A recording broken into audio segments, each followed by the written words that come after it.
It's February 10, 2023 in Lancaster, Pennsylvania, where we are celebrating the annual celebration of Mennonite Disaster Service. And I am with Jerry Grosh from Lancaster, Pennsylvania. Tell me when and where you first learned about Mennonite Disaster Service, if you can think back that far. I cannot remember because I am sure that I must have heard about MDS when I was growing up in a Mennonite church in York, Pennsylvania. However, I cannot remember that.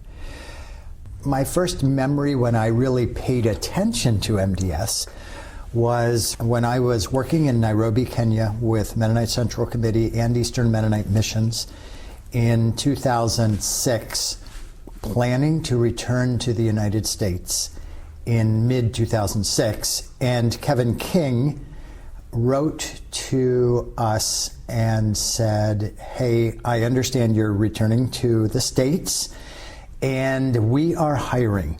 Are either of you, my wife Ann or I, are either of you interested in any of these positions that we are hiring for in MDS? That was 2006, early 2006. And you responded?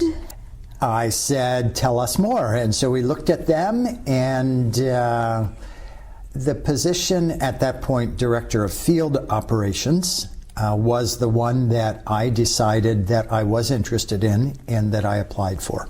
What kind of an education or experience background had you had that made you feel that this might be a good fit? My bachelor's degree in mathematics and my master's degree in engineering were not specifically suited to that, but what I did think was appropriate was the project management experience that I had working overseas for quite a number of years, where you take certain projects or things and manage, assess them, monitor, assess, evaluate, and decide, budget, plan, and all of those kinds of things, which was what MDS was looking for in this kind of a position. Now, I will say that I did not have construction experience, and MDS is so much about construction. So I sent in an application, and the person who was leading or heading the committee, the hiring committee, actually called me in Nairobi and said, well, thanks, we got your information. Frankly, you're not highest on the list because we're looking for construction experience. I said, okay, thank you very much.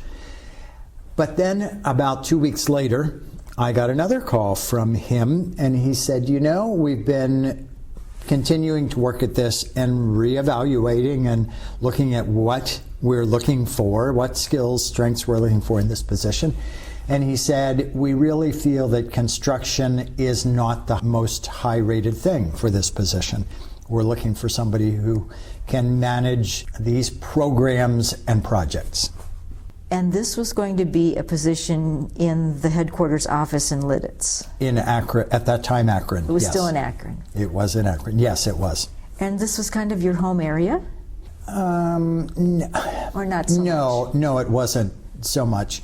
I grew up in York, Pennsylvania, and I spent a number of years at Philhaven Hospital, working as the computer systems manager from 1979 until 1985. But in 1985, my wife and I went to Ethiopia. We spent 14 out of the next 18 years in Ethiopia, and then we spent 3 years working in Kenya, focusing on Somalia for Eastern Mennonite Missions and Mennonite Central Committee. So our home area was, where was it? Lebanon County or York or somewhere else, or Africa. Where am I from? Sort of all over, a little bit of all over. It sounds like you got the job. I did, and I was very grateful. I had an interview on the phone, not a great connection. From Nairobi? From Nairobi, and I really had trouble hearing sometimes. But I guess it wasn't that bad. I was offered the job, and I actually accepted that job before we returned to the States from Nairobi. And then you got here and you dug into things, and what happened? what happened. I jumped into MDS. I started July 9th of 2006 in MDS, and I did not know a lot about MDS. I remember one of my colleagues a couple of years later saying, "Wow, when you came to MDS, you were so green." And I thought, okay, I didn't know a lot about MDS, but I did have a lot of other life experiences under my belt, which were very helpful to me in navigating the MDS situation. So what happened? I learned about disasters in the U.S. We had worked with disasters in Ethiopia and in Somalia. And so many of the disasters there, when there are disasters, people's lives are at risk. And it happens here too, but in a different way. For so many people, it's houses at risk, or housing situations, or maybe jobs or things that are lost, some lives. But it's different in a lot of ways. And I sometimes explained it this way. If you're a farmer in Lancaster County and you have a drought year, you'll borrow more money from the bank. And if you have 2 drought years, you might risk losing your farm, and you have to go and get a job somewhere else. But if you're a farmer in Ethiopia and you have a drought year, the first year you start selling assets to live, just to buy food. And the second year, when you have no more assets left to sell, you will go hungry. And that's the difference between an Ethiopia drought disaster and a Lancaster County drought disaster. So, yeah, what happened? I learned about disasters, how MDS responds. I went out to projects. I started getting to know people, and I jump in and learn some more, and it's always a learning experience. Did you, or were you encouraged to do some hands-on, literally go out and just help with some disaster project somewhere? And if Yes. so, do you remember some of those first experiences? My maybe? first experience was in Bayou La Battery, Alabama, a Hurricane Katrina disaster. And MDS was set up in a unused, like a strip mall, where they had built it out and built a big kitchen here and dining area and bunk rooms and rooms down, down through the stores. And it was a great setup for MDS. What I remember is I spent the whole week there. I spent one day in the kitchen with the cooks, who were professional restaurateurs from Canada, and they told me all about how you do this and that. And I learned from John that the most efficient kitchen is 18 feet by 18 feet, and that how it's set up and all that. And so I had a great experience. Bill and Esther McCoy were there, excellent project directors. Friends from Portland Mennonite? Yes, an office manager, and they were great. I went out on the job sites 2 or 3 days.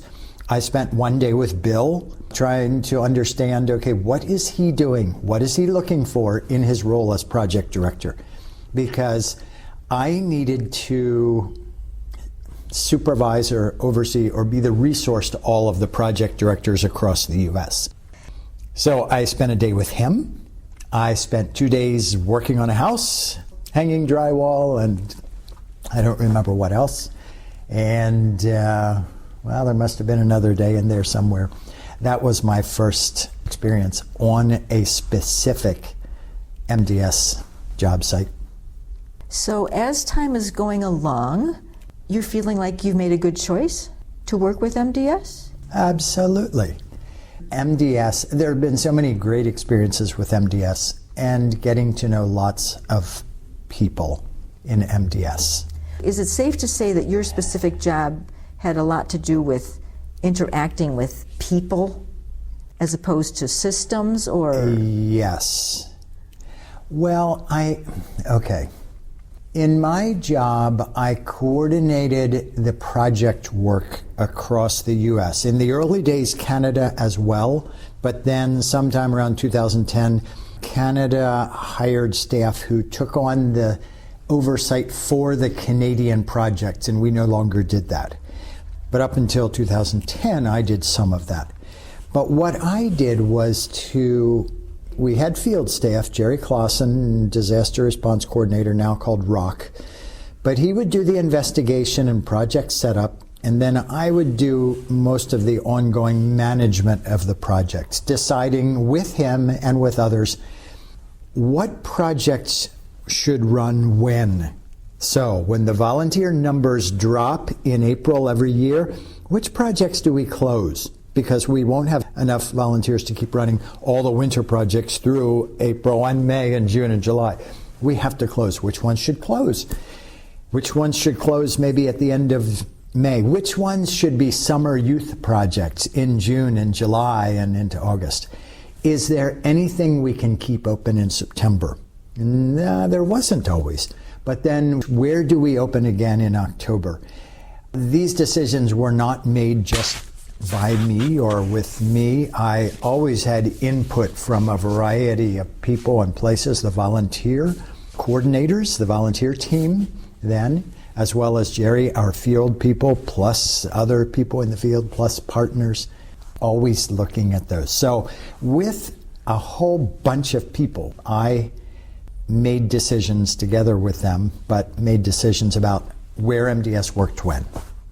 Now, if we watch the news, which I assume that you would in this position, and you hear that there's been a forest fire or wildfire in California, and there's been flooding in Mississippi, and were you involved in, oh my goodness, we've got more work to be done? Who helped make the decisions as to which disaster, because there's always a new disaster where you could possibly get involved?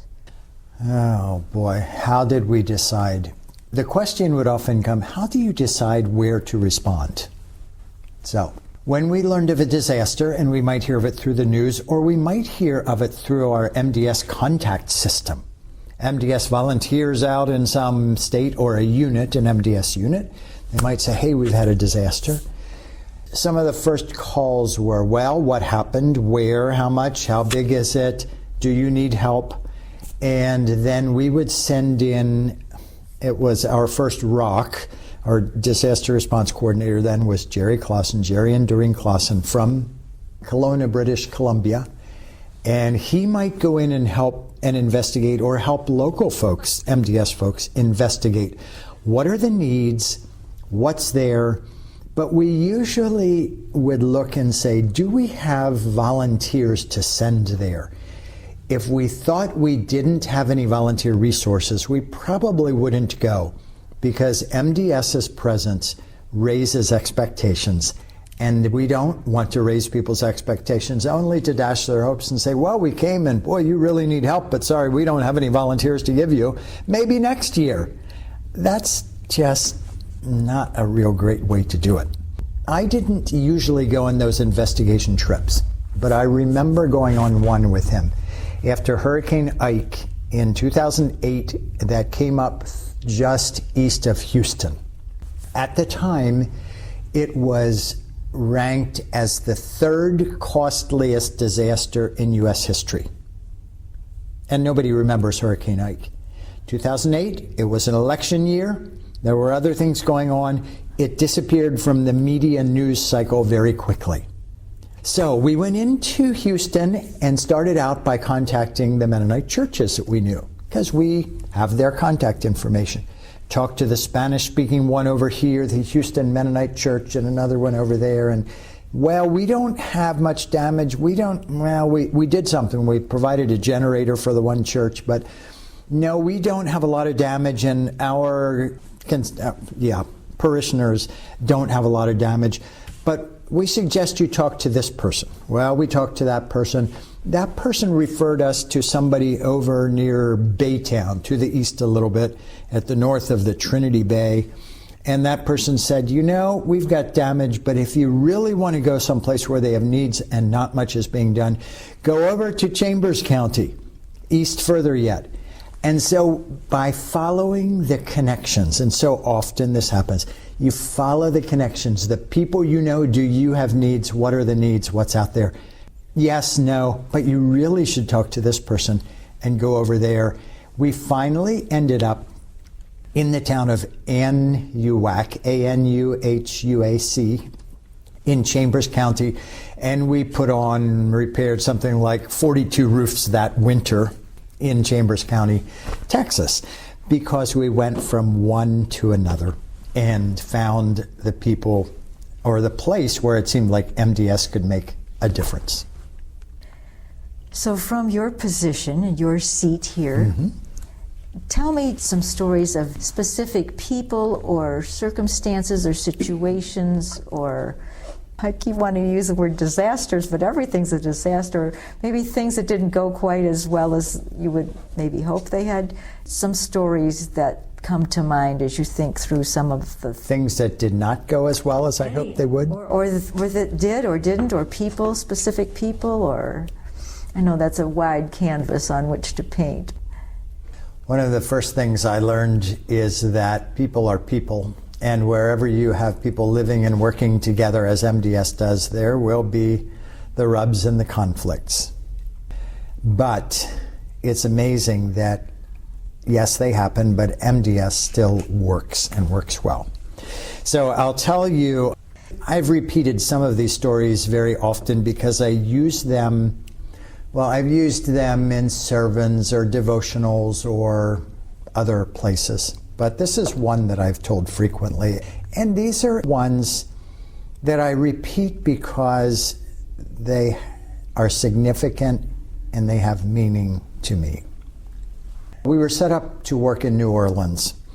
And around 2007, we said to ourselves, we need a coordinator, a long-term coordinator in New Orleans to help shepherd that project along over the transitions of the project directors who stay 2 months at a time, or maybe even 1 month, but 2 months usually at a time. And what had happened? What were you responding to? Hurricane Katrina in New Orleans. This was around 2007. Hurricane Katrina was 2005. By then we were repairing homes and building new homes in New Orleans. So we went in and we found a couple, Leonard and Lorena Penner. Leonard passed away last year, I believe. Leonard and Lorena Penner from Indiana. And Leonard, I just recall, great folks. Leonard was kind of this, oh shucks, kind of, what was he, a popcorn salesman he had done construction work and all kinds of things, including the popcorn thing, but that's how I thought of him, from Indiana. And a down-home kind of, he reminded me of a country guy. He went into New Orleans. What struck me was that over the period of a year and following years, Leonard built relationships in New Orleans with New Orleans people and pastors that were really remarkable. Remarkable to the point that these pastors, black, and I note that not just casually, but of these black Baptist churches, which sort of has their own sort of specific spiritual stream in some ways, began to talk to Leonard about Anabaptist thinking, around peace thinking and Anabaptist thought, and began to invite Anabaptists in through those connections to teach about Anabaptist peace, theology, and thought. And that became very significant to some of those. And I just always thought, this is how the brilliance of MDS, we did not send trained social workers, trained mediators, trained theologians. We sent MDS volunteers who built amazing relationships across cultures, across spiritual streams, and across races in New Orleans, and not just New Orleans, but lots of places that I saw that happen. The word relationships has come up a lot today as I've been talking to various people. That's a critical piece of MDS. Would that be a safe statement? Absolutely, yeah. When Brenda Phillips wrote the book, Brenda Phillips, have you heard of Brenda Phillips? She was a professor of disaster studies at, I think, Oklahoma State University, and then, she moved to Ohio University, Chillicothe, and then later to someplace in Indiana. Anyway, she had a sabbatical. She did a research project on MDS's response to Hurricane Katrina and Hurricane Rita. She wrote a book. Her book was called Mennonite Disaster Service, Building a Therapeutic Community something after Hurricane Katrina. She and another person who helped her with this interviewed over 150 people, did the social science research methodology on this, wrote this book and put it together, and she said the key word and the number one thing that came up again and again wasn't construction or building, it was relationships. So, yes, and I heard that from the family in California. When I asked them about their experience with MDS, they said, you know, that young woman, I think she might have been in one of our student programs. She spent a couple of months at that project. That young woman became a part of our family. She adopted our teenage daughter, went with her to softball games. She became a part of our family. It was part of our healing to have her with us. Or the woman in Detroit, Michelle Jackson, who she had set up and run a local food distribution center, and she helped us with finding people in need after the floods in Detroit in 2014. So we set up there to church, and Michelle, not a Mennonite, just a local person, we got connected with her. And I think it was the end of our time, sort of a going away celebration or sort of a time to remember MDS's work and our time with community folks. Michelle said something like this. She said, I worked in the auto industry for many years, and I worked with a lot of white men who tightened the screws too hard. And when I left there, I was really angry about a lot of things. Michelle's black. And then Michelle said, and then God put me in a place where I had to work with some white men again. MDS. Because our project leaders were mostly males. But she said, I learned that both you and we are MDS most dedicated servants. That was her MDS, her most MDS. dedicated servants. So relationships, how did that happen? It was relationships. Or Edith Bartow, a woman who originally from the country of Colombia, San Diego County, and I interviewed her. These interviews were part of a project that MDS was doing, and they asked me to interview some previous homeowners. So I went, and one of the questions I asked was, how was your relationship to the MDS project, or with the MDS project directors? And Edith said, well, when Bert came, we fought like cats and dogs. But then we became really good friends. And I said, how did that happen? And she said, we learned to know each other. We learned to know each other. As she proudly showed me, she said, look what Bert gave me. Bert was a master woodworker. He did things on lathes. And she showed me this very nice bowl or something made out of wood that Bert had gifted her. And she proudly showed me this. The follow-up to that story, I just have to say, Bert Ham passed away while on an MDS project in New York City some years later after that. But that was the statement. We got to know each other.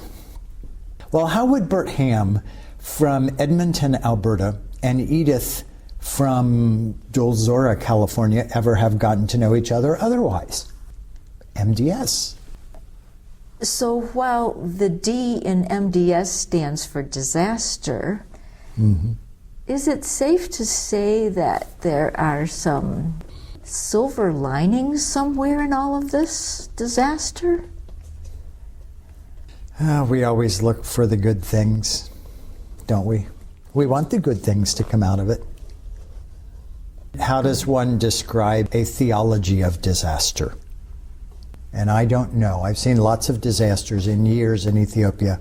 Our first year in Ethiopia, we worked with a disaster caused by war and drought that killed an estimated 1 million people. And we were in the middle, not in the middle of the war, but we were in the middle of responding to that disaster of death, dying. Yeah.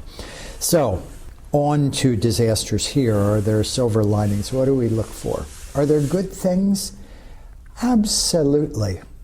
I still have to say that I think that one of the brilliant things about MDS is that we can go in and build relationships, help someone, and leave with no strings attached and say, God bless you, and go away.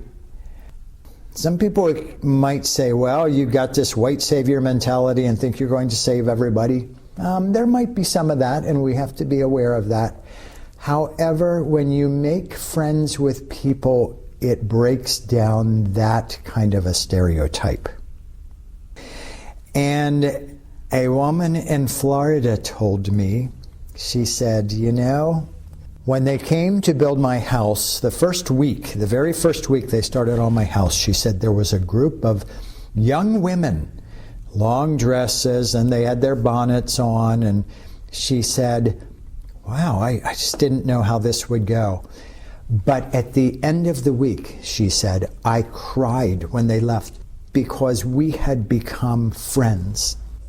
So there's something amazing about MDS volunteers going in to do this work and being friends, getting to know each other, willing to listen. What else? There is another part of it. I'm convinced that our faith is such an important part in this.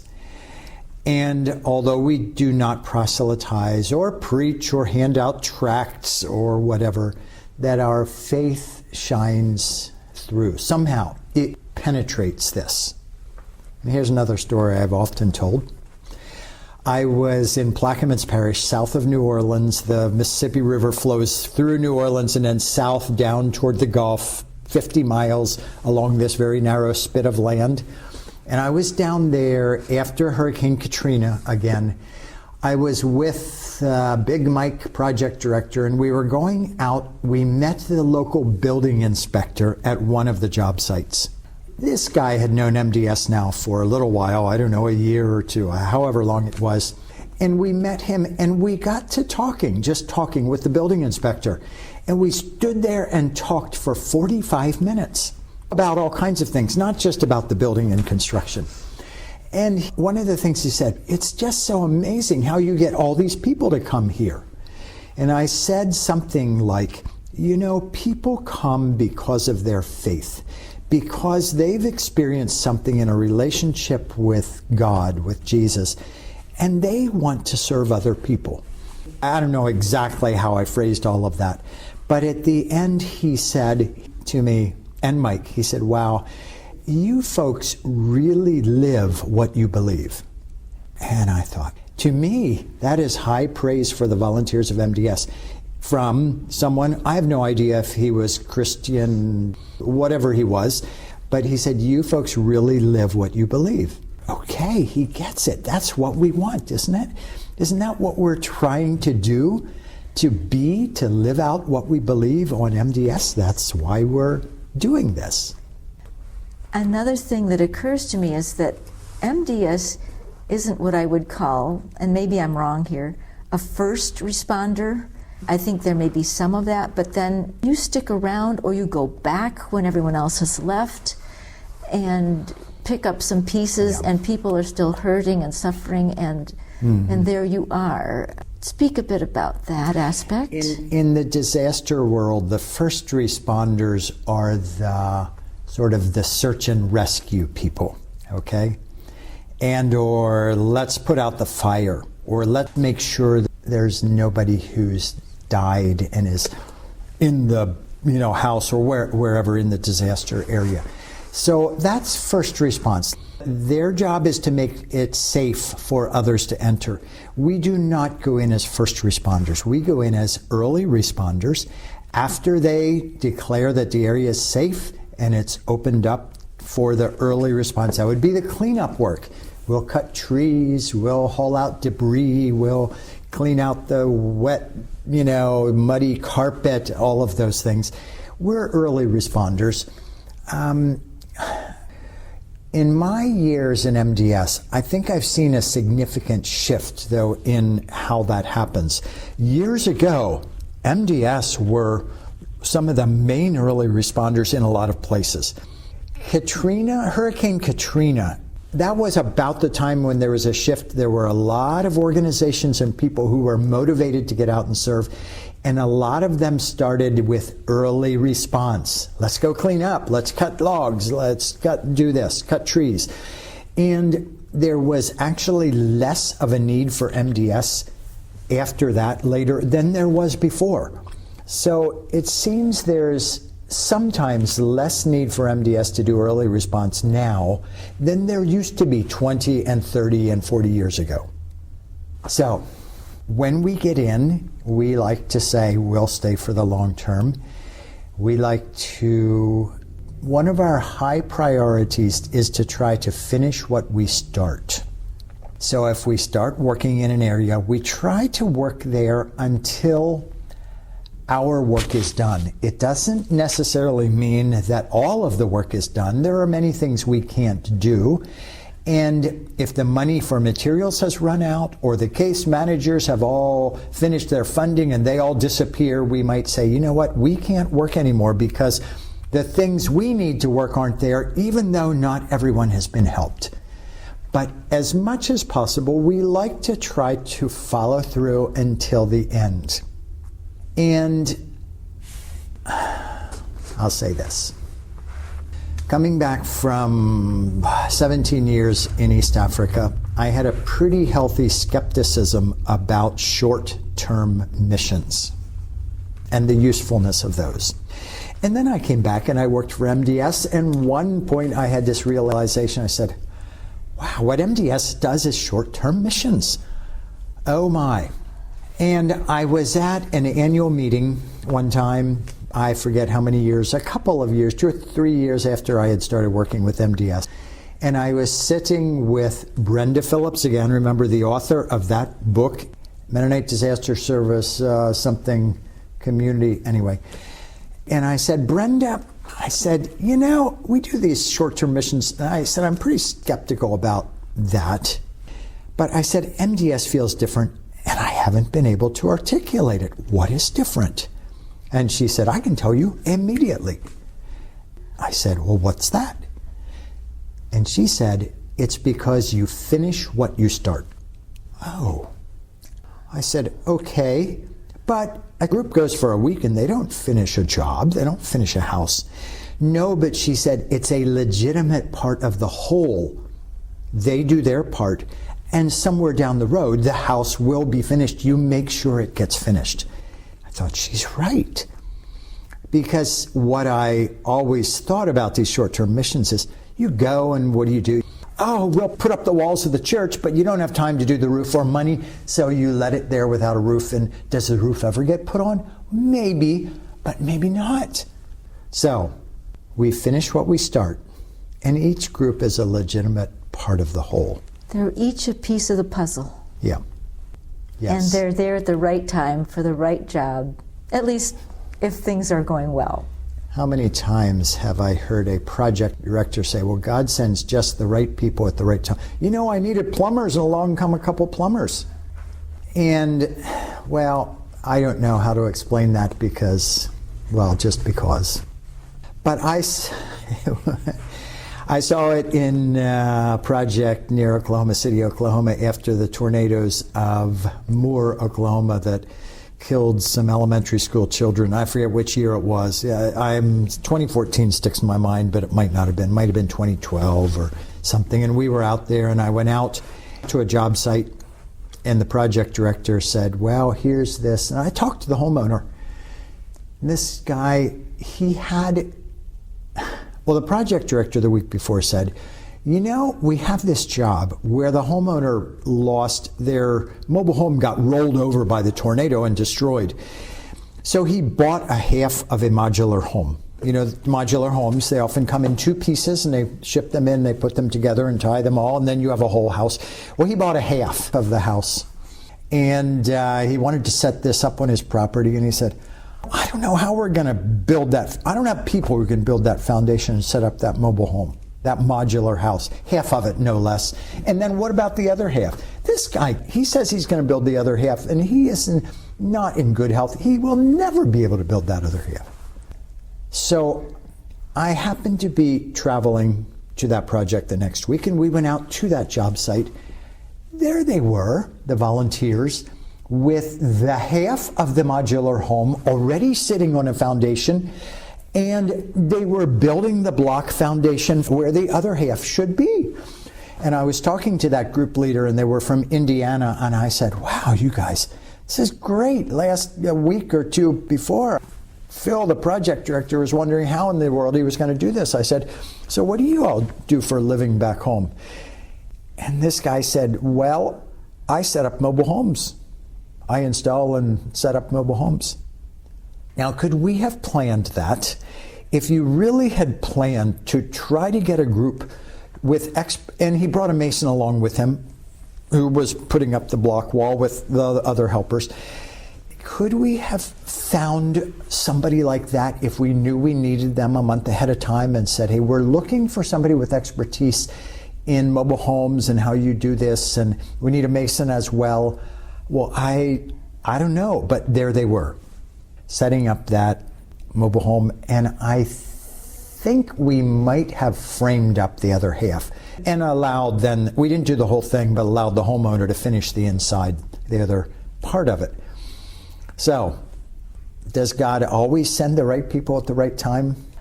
I don't know, but I've heard enough MDS project leaders say that I have to say there must be something to it.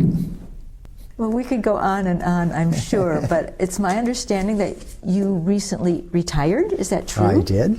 I retired last spring. And so from that perspective, as you're leaving many years of working in administration and oversight and everything else about MDS, what are your feelings? What do you see? What are your thoughts as you look either back or forward? Or MDS has a terrific history of 70 plus years. MDS has a great reputation in the disaster world, in the volunteer disaster world. So I venture to say that if you were to go to FEMA headquarters or ask the guy who's Marcus Coleman, who's coming tomorrow, well, he'd have to say this because he's here. Okay, if you have a disaster and need somebody to rebuild, who would you call? Most all of them would say MDS. My thoughts. I think MDS has a huge strength in its volunteers, both in the passion for what they do. The passion, and a lot of it's rooted in our faith and our desire to be servants and to serve. And along with that, it's a great hands-on ministry. And it's a way to literally, figuratively, actively, physically be the hands and feet of Jesus. And I think MDS needs to be sure to build on those strengths, the strengths of those volunteers. I say that the reputation of MDS is built on the labors of all those many, many thousands of volunteers who've served with MDS, served with integrity and served with love. And I heard a FEMA person in the government say one time, the thing we really appreciate about MDS is your volunteers really care about the people that they work with, that they serve. And that didn't come from a pastor. It came from a FEMA worker who also cares about people as well. They're humans too. But they noted that they've seen enough MDS to know that our volunteers care about people. And can MDS keep building on that? The other thing, one of the things I'm most pleased about in the years that I worked with MDS is the effort that people have put into doing a great job with construction practices. And we don't always get it right, But MDS is doing a really good job of building back stronger and better. So, mitigation, doing a great job of that. And we are building to the strictest codes in Florida, in Louisiana, in California, and doing them right with all the inspections and everything. And those are ever changing. They are ever changing, yes. So we have to keep updating them, but they get updated. And what strikes me too is that when the outside world, so to speak, sees MDS, this is kind of what they see. We inside know that there are so many people who think so differently about so many things, but yet when they come together, they're all there for one purpose, and that seems to work somehow. With God's help, obviously. Yes. Yes. I also always say we never do it alone. So don't be fooled into thinking that MDS would be better off if we didn't have to wait on this partner or that partner or others. I don't believe that. I believe we're at our best when we can partner with other organizations and agencies and others in the community to do what we do. Any final thoughts? I'll tell you one more story. This came out of Detroit, and a woman, if I can't think of her name right now, but a woman said, we were struggling during the disaster. We were struggling. We needed to know that God was at work, and you were the visible evidence that God was working on our behalf. You, MDS, you were the visible evidence that God was working on our behalf. Isn't that what MDS should be? The visible evidence that God is at work, working for people. I collected all these little nuggets of sayings because I've used them often, but those are things that I've used. And I remember them because they're so key. They're the things that our partners and homeowners said out there, and volunteers sometimes, about MDS and what MDS means. So. And we all know that the fewer words you need to get your message across, the more they resonate and are remembered. Sorry, I've said a lot of words here, haven't I? You've done exactly what I asked you to do, Jerry. Thank you for your many, many years of service to MDS. You're welcome. And thank you for taking the time to share some of your wonderful stories and some of the insights that you've gained. Thank you. You're welcome.